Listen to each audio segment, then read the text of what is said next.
We express ourselves about a text that has no errors, that can be exactly as it is and can remain that way. He has merely one mistake that Fauser made. He should not have read this text in this location. He is not suitable for this competition. And one must clearly state the reason. Not because the text is good or less good or bad. That is not the reason. Here are also bad texts that are read. In this talk, I'll be presenting the results of a project in the field of literary studies and computational linguistics. The project is devoted to a question that's been brewing in many other areas. How does the word on the street, that is, the wisdom of the cloud, measure up against the experts, professional critics we've long revered?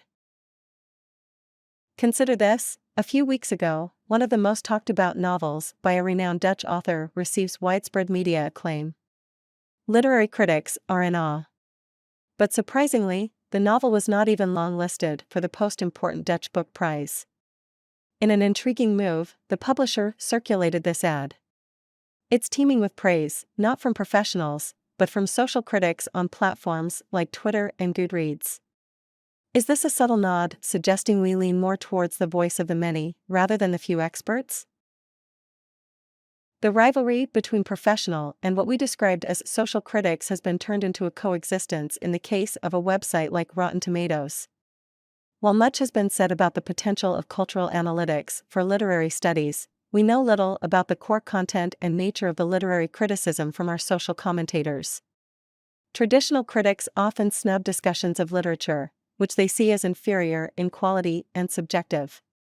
Yet, our social critics are quick to highlight bias and exclusion of minorities in established media. So, this boils down to research questions like: are social critics uncritical? Do they engage in post-critique? Who truly holds the reins of literary appraisal in our digital age? Our lens? Literary prizes, and the vibrant Twitter universe from 2007 to 2017. A decade during which Twitter transformed from a niche platform for enthusiasts to the global pulse for live media dialogue. Now, we do not aim to unravel the enigma of literary quality or decipher why certain authors receive awards. Our quest? To spotlight the actual yardsticks used in online literary discussions and compare them with those of traditional critics. While social media enjoy a bad reputation for either flame wars or uncritical cheerleading by fans, we have been able to show that there is a much broader variety of topics and sentiment polarities. To start with, it turns out that social critics are more critical than professional critics, especially with regard to a range of aspects like formal properties of texts. In fact, this is hardly surprising, because professional critics can be quite harsh too. Especially, the Bachman Literary Prize has a reputation for dressing down authors on the spot. For the purposes of this short presentation, we will stick to this literary prize and to a number of salient results. In order to enable the automatic annotation of data, we trained two separate semi-supervised learning systems using data that we annotated manually. We created a separate model for German and English. Our system for text mining in German had to be built from scratch. 4. Although there are more out-of-the-box options for English, this is not the case for German. Our system for text mining in German had to be built from scratch. 4. Although there are more out-of-the-box options for English, this is not the case for German. This system achieved an overall macro F1 score of 0.58 as well as an F1 of 0.62 for beginning tag and of 0.53 for inside tag. Whilst these results may not appear particularly impressive at first glance, but the system's predictive accuracy is much higher in other areas that are central to our project. In comparison, the accuracy of the aspect category classification was very high, with an F1 score of 0.83 for the coarse-grained classification and 0.73 for the fine-grained classification, though this tends to vary between categories. Considering the high number of subcategories, these results are rather impressive. Finally, we also trained the system to predict the polarity. We did several experiments, looking only at the aspect embeddings versus taking an additional context window of 5 adjoining words in either direction of the aspect into account, as well as considering or disregarding ironic instances. The model using the additional context window and ignoring ironic instances proved to be most accurate, reaching an F1 score of 0.71. Not bad considering the complexity of the discourse.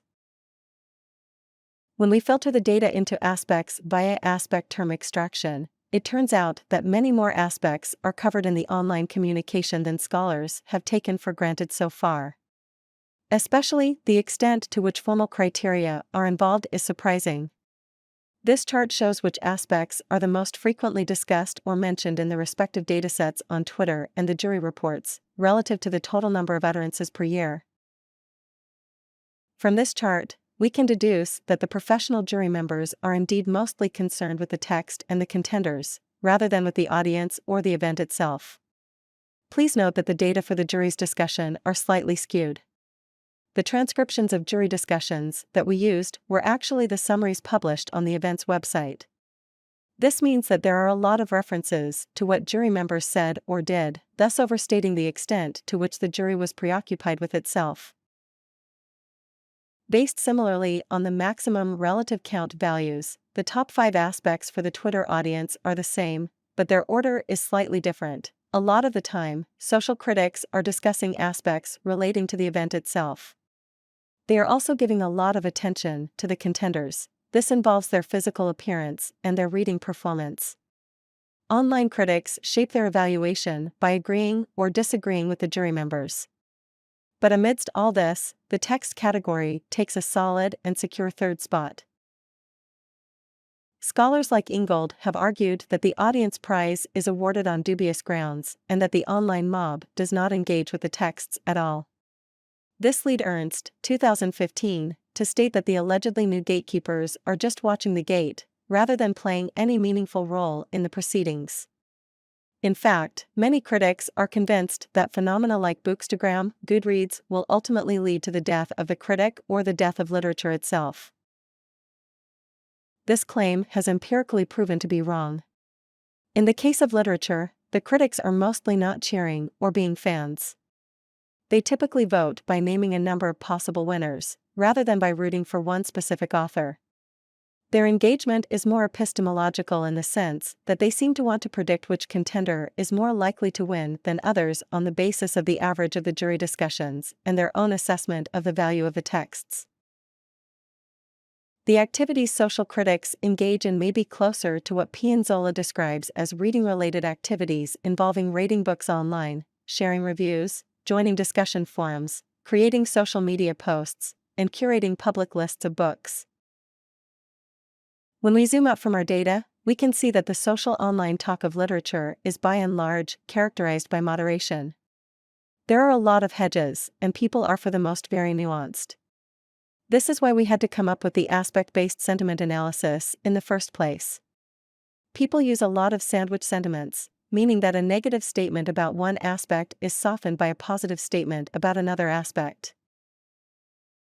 Further research will be needed to show whether this is different from communication in similar backchannels like the second-screen conversations on popular televised casting shows. Thank you for your attention.